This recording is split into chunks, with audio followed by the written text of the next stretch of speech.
ما رسیدیم فنلاند و از فرودگاه هلسینکی با یه آسانسور اومدیم پایین و وارد ایستگاه قطار شدیم. اینم تمام وسایلایی هستش که از ایران با خودمون آورده بودیم. چند تا قطار رد شدن و ما چک میکردیم که چند ثانیه دراشون باز میمونه، چون وسایلمون به شدت سنگین بودن و استرس داشتیم که نتونیم عمل وارد قطار کنیم و درش بسته شه و حرکت کنه. که مسئول چک کردن بلیط ها اومد و دید وسایل ما زیاده، بیسیم زد و هماهنگ کرد که مدت زمان بیشتری اینجا بایستن تا ما بتونیم وسایل رو کامل وارد قطار کنیم.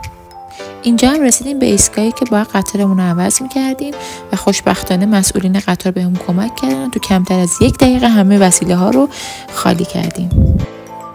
اینجا الروز گیر داده بود من از ساندویچایی که اون آقای داره میخوره میخوام.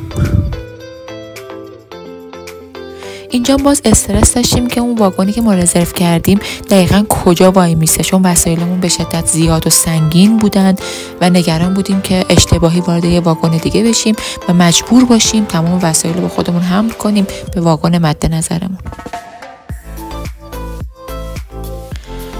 که خدا رو شکر همون واگنی که رزرو کرده بودیم سوار شدیم.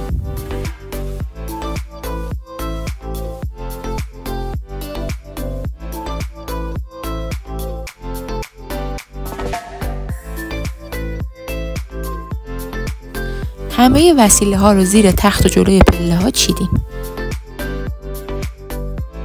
الروز هم با ذوق رفت تخت طبقه بالا و از خودش عکس مینداخت.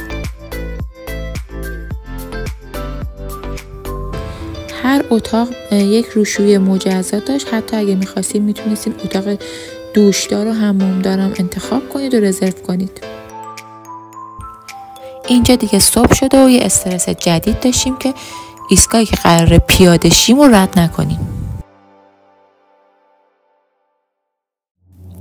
رسیدیم شهر اولو و دوستای خیلی خوبمون اومدن دنبالمون و کلی واسمون صبحانه و ناهار تدارک دیدن. بعدش رفتیم فروشگاه و خرید کردیم و توی خونه خالیمون نشستیم و چمدونامون رو خالی کردیم.